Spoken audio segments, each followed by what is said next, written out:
Ei, Mauro, seja bem-vindo. Bom dia, Fernanda. Bom dia, ouvinte. Obrigado pelo convite, por estar aqui, tá bom? Eu é que agradeço, Mauro. Essa é uma informação que todo ouvinte pede de manhã pra gente. Vocês não vão falar, não, se vai chover, se vai fazer sol, se vai ventar. Eu queria entender um pouco do trabalho de vocês e ajudar os nossos ouvintes a desvendar esse mistério, viu? Sim, sim, tudo bem. Realmente, assim, é um trabalho muito elaborado, assim, envolve muitas etapas a previsão do tempo. E às vezes isso não faz parte do dia a dia, né, da própria pessoa que recebe a informação, né? Ela quer apenas saber diretamente como que funciona, né? Como que estará as condições de tempo, né? E não o processo delicado de como que a previsão do tempo ela é elaborada, né? Uhum. É, Hoje em dia, aqui na CEPDEC, na Coordenadoria aqui de Proteção e Defesa Civil, a gente tem três tipos de previsão do tempo que nós realizamos. A primeira previsão do tempo é aquela previsão que funciona para o sazonal, quando a gente quer saber esse inverno ele vai ser chuvoso, ele vai ser mais frio, como que esse inverno, por exemplo, ele representa em termos de precipitação para a gente. Então, essa previsão sazonal, ela tem aquele horizonte de até 3 meses de previsão. Então, ele nos dá uma tendência de como que a atmosfera ela vai se comportar nesse período.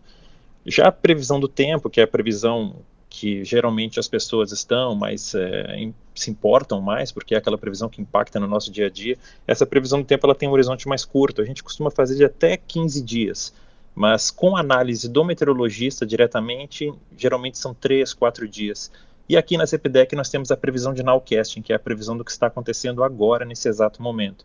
Essa previsão é a previsão onde a gente acaba embasando os nossos alertas que são emitidos. Então, a gente vê alguma nuvem, alguma tempestade se formando. Então, em cima dessa previsão, a gente consegue ter a área exata que vai acontecer, qual município que vai ser atingido, abrangido. Então, com isso, a gente emite o alerta. Se falando diretamente da previsão do tempo, que é a previsão que mais importa, as ferramentas que são utilizadas, assim, primeiramente, o primeiro processo que é feito, a gente precisa analisar qual sistema que está atuando no estado. Por exemplo, eu tenho imagens de satélite, onde eu consigo ter uma visão geral desses sistemas. Por exemplo, eu consigo enxergar muito bem se uma frente fria está se aproximando do estado. Então, ao identificar a frente fria, eu consigo precisar em que momento que ela vai chegar no estado, qual o impacto que ela vai trazer para o estado. E aliado ao satélite também nós utilizamos modelos meteorológicos. Explicando para o ouvinte diretamente o que é um modelo meteorológico. Um modelo meteorológico são ferramentas computacionais onde grandes computadores, supercomputadores, eles acabam gerando cálculos muito complexos para tentar simular as condições de tempo. A nossa atmosfera, o globo todo, ela é bem dinâmica, então eu consigo precisar, por exemplo, através de oscilação de pressão, é, lei da continuidade, transferência de calor, eu consigo precisar certinho, por exemplo, o deslocamento de núcleos atmosféricos, qual região que eu vou ter uma ascendência maior de ar. Então, com isso, eu consigo identificar as áreas mais propícias a ocorrências de precipitação. Entendido. Tudo isso é o quê? É um mapa, passa pelo computador, é uma informação de satélite de imagens que vocês têm? Isso, O que que você recebe? através do computador nós temos imagens. Isso, Ah, né? Por exemplo, são gerados cálculos, esses cálculos a gente acaba plotando alguns campos. Por aham. exemplo, na saída do modelo, eu consigo plotar campos de direcionamento de vento. O direcionamento de vento em superfície, geralmente ele me mostra o deslocamento de umidade. Essa umidade, para onde ela está indo. Quando eu paro para pensar, por exemplo, no Caparaó, que nós temos montanhas muito grandes. Se eu tiver um direcionamento de vento em direção à montanha, essa montanha ela vai ter um levantamento forçado, ela vai forçar essa umidade a subir para a atmosfera. À medida que a umidade sobe para a atmosfera, eu tenho condensação.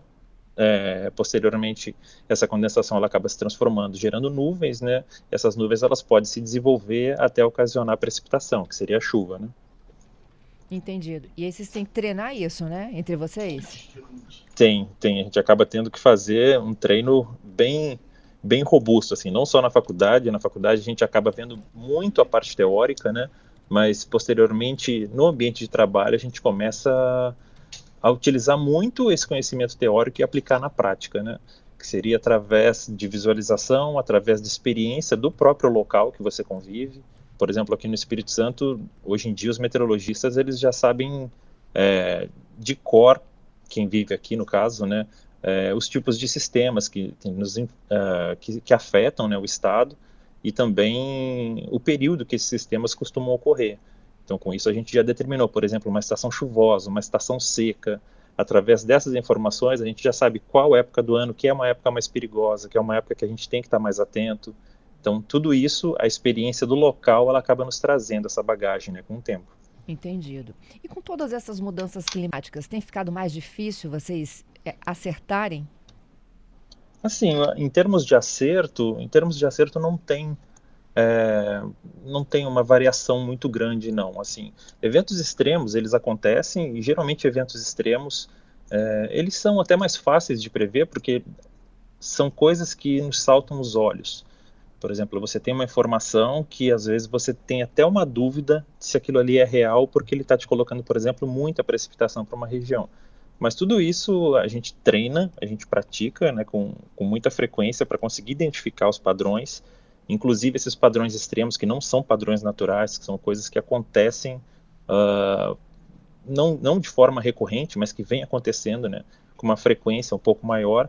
Então a gente se esforça muito para conseguir identificar esse tipo de evento extremo, para aí sim emitir avisos, emitir alertas com antecedência máxima possível para mitigar o máximo possível de impacto também que esses eventos extremos possam trazer. Entendido. Mauro, vamos para o Repórter CBN juntos e a gente continua esclarecendo essas dúvidas? Um Vamos minutinho, tá? sim. Certo. Vamos lá. Bom, de volta com o nosso CBN Vitória, agradecendo o meu entrevistado aí, aguardando conosco, né, as informações de rede, a cobertura aí da situação do senador do Espírito Santo. Volto a falar da meteorologia, Mauro Bernasconi, ele é meteorologista, é o coordenador do Núcleo de Operações Meteorológicas da Defesa Civil Estadual. Mauro, Sim. quando o tempo nos dá um susto, né? Assim, aquele dia lindo de sol e de repente fecha tudo, cai aquele toró, pega todo mundo de surpresa. Pega vocês também de surpresa? A famosa tempestade de verão, né? Tá É. todo mundo na praia e de repente aquele dia fecha e aí acaba assustando, né? Assim, alguns tipos de tempestades, Fernanda, eles são realmente difíceis de prever por conta da velocidade com que ela se forma, com que a nuvem se desenvolve e a precipitação ocorre. Essas tempestades, às vezes, elas nos pegam de surpresa, sim. Existem ocasiões que elas nos pegam de surpresa, mas não que a gente não saiba que ela vai acontecer. A gente consegue, por exemplo, esse tipo de tempestade, como são muito localizadas, são tempestades que às vezes acontecem, por exemplo, numa área extremamente pequena, de 5 quilômetros quadrados. Essa tempestade se desenvolve e acontece. A gente consegue identificar, por exemplo, que existem condições propícias à formação desse tipo de tempestades. O que muitas vezes a gente não consegue dizer exatamente o local que ela vai cair. Então, isso até faz parte da nossa rotina aqui, porque quando existem esse tipo de condição de tempestades, muitas vezes a gente emite um aviso, e a gente emite um aviso de uma área muito maior. Então, isso pega até a população, às vezes, de forma desprevenida, porque a pessoa olha, pô, mas não choveu na minha cidade, eles emitiram um aviso. Mas esse tipo de aviso é uma questão de segurança mesmo, porque existiam condições para a formação desse tipo de tempestades. E às vezes nos municípios vizinhos, em bairros vizinhos, aconteceu uma chuva torrencial muito forte. Então a gente acaba trabalhando com uma sobreposição de área. A gente aumenta um pouquinho a área justamente para mitigar essa imprecisão das nossas ferramentas. Quando a gente fala desse tipo de tempestade, é claro que no futuro a atividade computacional ela está crescendo muito, a inteligência artificial está crescendo muito. Então, com certeza, as ferramentas e os mecanismos para detectar esse tipo de tempestade, eles vão ser melhorados, né? Eles vão apresentar melhorias e, com certeza, no futuro a gente vai ter uma precisão muito maior na detecção dessas ocorrências de tempestades convectivas, que a gente chama. Mauro, como é que vocês classificam a intensidade, né, das mudanças do clima? Porque eu sei, a gente sempre tem assim, alerta amarelo, laranja, não é mesmo? Sim, sim, sim. Existem alguns limiares. E quando a gente fala de intensidade, por exemplo, eu vou te citar diretamente assim, alguns municípios, certos limiares de precipitação para esses municípios são muito perigosos, mas para outros municípios não. Então depende muito do impacto que esse tipo de precipitação, que esse tipo de previsão do tempo vai trazer para esse município. Então, eu tenho municípios do sul, que, por exemplo, que eles ficam no meio de encostas, eles ficam numa região muito próxima de rios. Então, uma pequena chuva concentrada ali, uma chuva de 50 milímetros, por exemplo, concentrada no período de 1 hora, já vai trazer riscos muito grandes para esse município. Então, o que eu faço? Em cima da previsão do tempo, a gente costuma traçar qual que é o impacto que essa previsão do tempo vai trazer para essa região. Então, em cima desse impacto, sim, que a gente acaba colocando o tom de cor, né, os tons de cores, né. O amarelo a gente utiliza para uma condição moderada, então quando existe uma condição moderada, um impacto moderado para a região, a laranja a gente utiliza uma condição alta, e o vermelho uma condição excepcional. O vermelho é geralmente para algo extremo, é algo que existe um risco muito grande para a população, então a gente emite o aviso vermelho. Entendido. Olha, tem uns ouvintes aqui muito legais, viu? Vou fazer a pergunta aqui do Hélio. O que significa Certo. 50% de chance de chuva? As outras Assim, 50% é de sol, né? é que assim, geralmente essa é uma dúvida, essa realmente é uma dúvida, né, porque os modelos eles não costumam colocar o percentual, né, de chance de precipitação exato. Eu nunca vou ter 100% ou 0%. Eu sempre vou ter uma oscilação.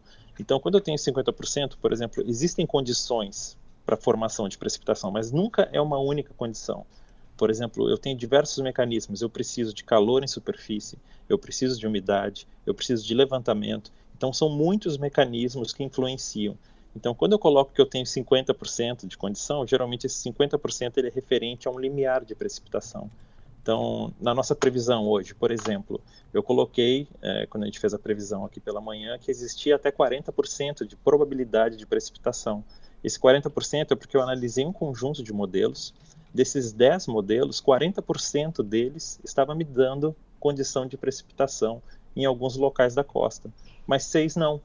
Então, assim, eu consigo trabalhar em cima de um limiar, de uma análise de probabilidade mesmo, utilizando diversas ferramentas diferentes. Em cima dessas ferramentas, aí sim você vai agregando pesos para essa informação de quantidade de precipitação. Uhum. Tem um outro aqui dizendo que previsão do tempo é bruxaria. Só para você entender isso, tem 23 emojis só para previsão do tempo. Devem ter vários. Mas, assim, é uma coisa, Fernanda, que a previsão evoluiu muito, né? Evoluiu demais. Mas quando a gente fala de previsão do tempo, lá no passado, a previsão do tempo era uma coisa de maluco, e era bruxaria mesmo, porque hoje em dia nós temos atividade computacional para resolver nossos problemas, mas antigamente a gente não tinha. Então, antigamente era papel, era caneta, era desenho, eram imagens de satélite. Hoje em dia nós utilizamos imagens de satélite que basicamente a cada 20 minutos nós temos uma. Então, você imagina fazer uma previsão do tempo com uma única imagem de satélite por dia. Então, tudo isso é evolução, sabe? É uma ciência que ela está em constante evolução e em constante aprimoramento e melhora, né, nos resultados que ela acaba fornecendo para a população. E antes do satélite, como que fazia? Olha, antes do satélite era bem difícil, viu? Porque o que se tinha era muito a previsão local. Tu não tinha previsão, tu não conseguia fazer previsão como um todo. Então tu não tinha essas imagens como um todo. Então se utilizava muito estação meteorológica. Em cima desses dados de estação, você conseguia fazer certas reproduções, por exemplo, de desenvolvimento de pressão. Eram algumas cartas que a gente chama de carta sinótica. Aí ali sim você ia traçando informação. Então, era tudo no papel e caneta e através de informação local, informação de telemetria. Hoje em dia, no Brasil, nós temos diversas estações meteorológicas espalhadas. É como se eu pegasse todas essas informações de estações, plotasse no mapa e, através delas, eu fosse traçando. Por exemplo, aqui eu tenho uma isobra, que é uma linha de pressão. Então, você ia fazendo algo que a gente chama de carta sinótica, feito na mão, com um lápis, uma caneta, e diversos meteorologistas ajudando junto. Era feito dessa forma. Era muito rudimentar, mas durante muito tempo funcionou. E foi assim. Hoje ela serve, né, não só para nos guiar, né, durante o dia, é o conforto, né, de você levar um guarda-chuva, de sair com casaco e tudo mais, e até se preparar para regiões que alagam, mas ela é base para agricultura, não é mesmo, Mauro? Sim, é totalmente estratégico, muito estratégico. Um agricultor hoje que não trabalhe pensando na previsão do tempo, pensando nas condições de tempo, ele é um agricultor que provavelmente está perdendo dinheiro.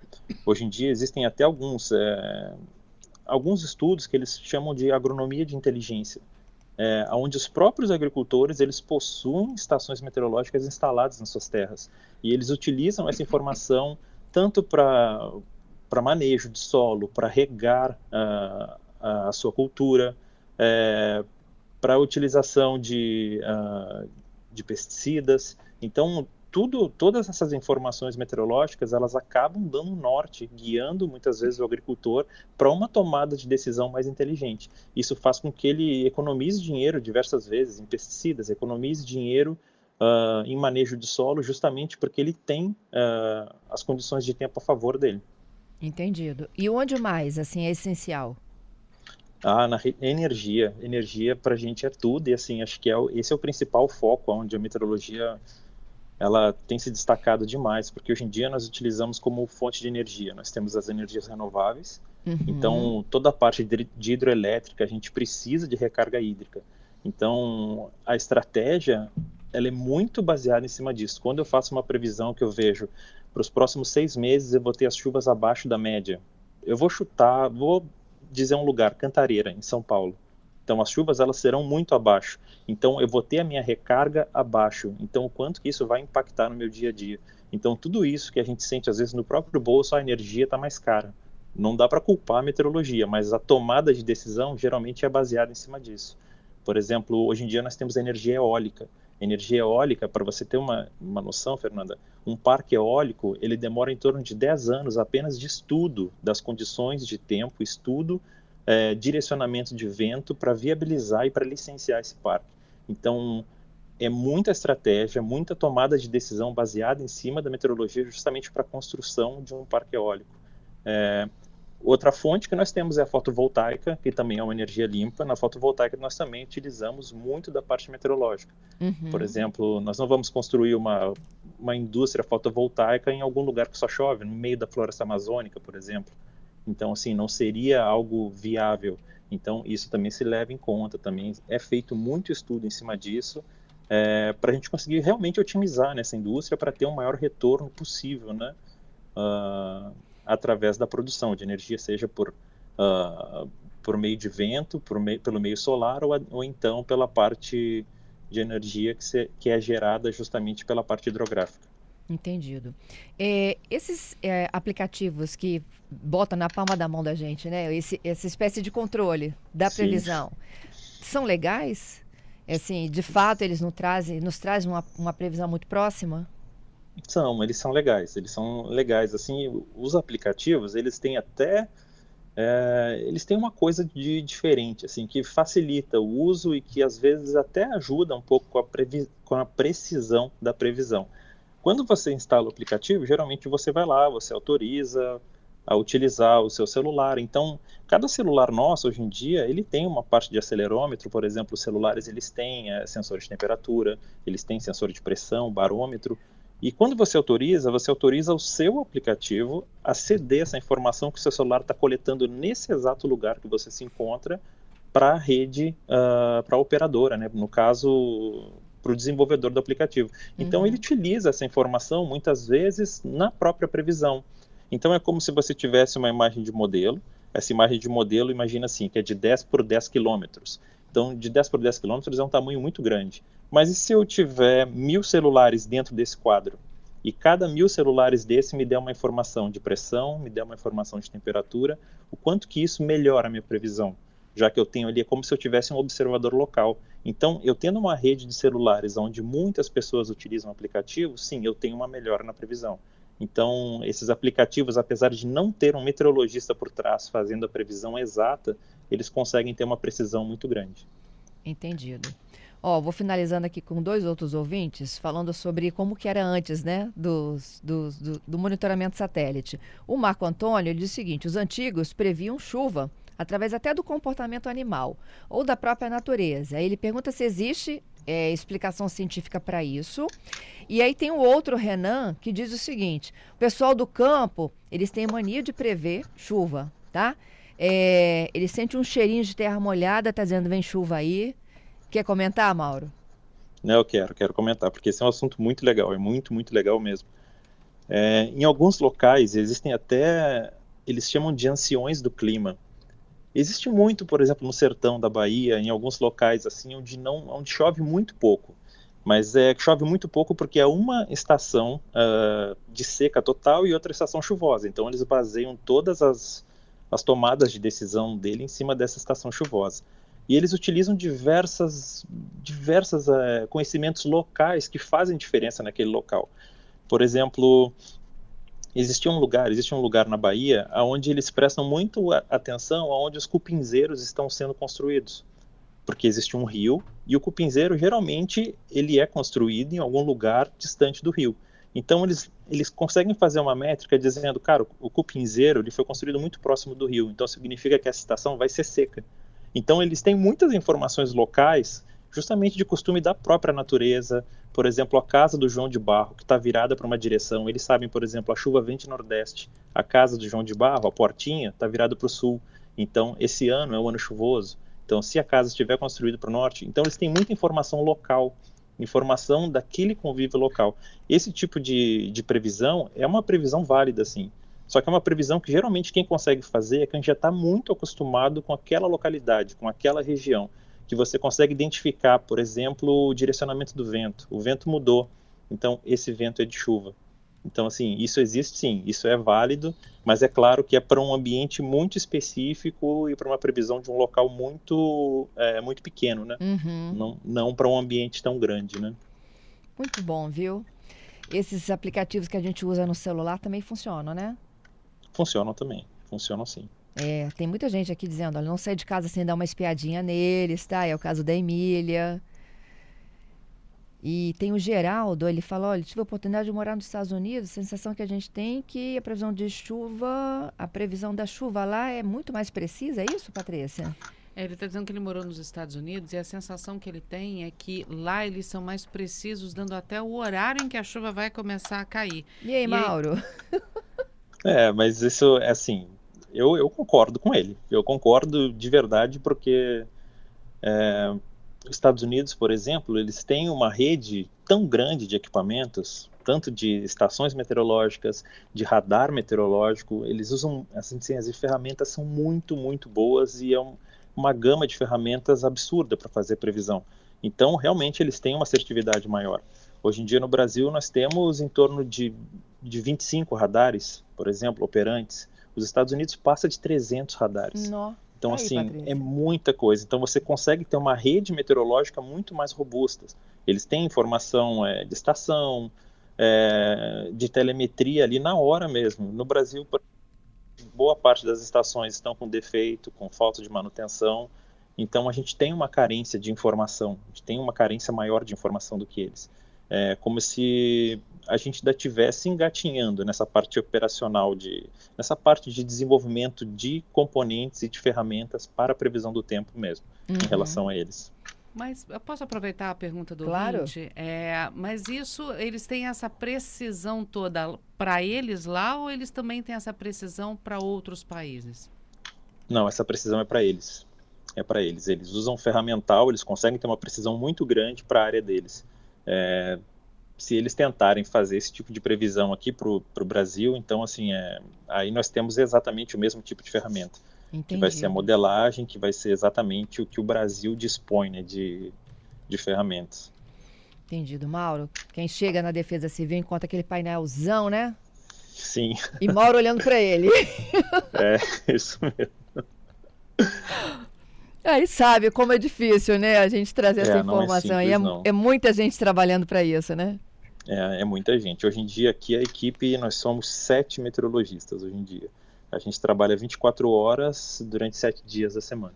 Então, assim, é um trabalho ininterrupto, é um trabalho onde sempre vai ter alguém aqui dentro da Defesa Civil cuidando qualquer alteração nas condições de tempo, que é para proteger a população capixaba. Isso aí, Mauro. Muito legal. Fale, Patrícia. Tarcísio mandando uma ótima aqui também. Ele diz que lá na roça, em Alfredo Chaves, o pai dele sabia exatamente quando ia chover. Tinha uns macacos que cantavam, que roncavam. Tinha um passarinho chamado Cauã, que quando cantava era sinal de chuva. E quando mudava o vento, ou seja, se o vento passasse de nordeste, quando era nordeste, ele sabia que era seca. E aí chamava de vento da morte, inclusive. E quando o vento era sul, era porque estava chegando a A chuva, chuva, e é. o tempo ia mudar. Procede, né, Mas isso, Mauro? procede sim. Procede e assim, e é como eu falei, as pessoas, principalmente aquelas pessoas que são mais atentas como que funcionam as condições de tempo, quais são as principais variações de condição de chuva, elas conseguem realmente fazer essa previsão local. Então, assim, a informação dele deve estar muito coerente. Ele, para a região dele, pequenas mudanças ele já conseguiu identificar. Isso aqui é chuva, isso aqui é seca. É, a minha avó costumava falar, ela tinha um joelho que ela sentia dor, então ela dizia assim, quando meu joelho doeu, vai chover. Vai E esfriar, né? isso também faz muito sentido, porque, por exemplo, a gente tem variação de pressão na atmosfera. Então, se a minha pressão ela diminui, ou seja, minha pressão corpórea, ela acaba expandindo, ela acaba aumentando. Então, isso eu tenho dor em articulações, dor em ossos. Então, isso tudo, pressão baixou, indica probabilidade de chuva. Então, tudo isso são pequenas evidências que a gente tem no dia a dia que a gente pode utilizar, sim, para fazer previsão do tempo. Muito bom, Mauro. Como é bom conversar contigo, viu? Obrigada aí pela oportunidade. Ah, legal, eu que agradeço. Até uma próxima. Tá bom, até uma próxima, Fernando. Um abraço. Um abraço. Mauro Bernasconi, gente, ele é meteorologista e coordena, né, o Núcleo de Operações Meteorológicas da Defesa Civil Estadual. Ele fica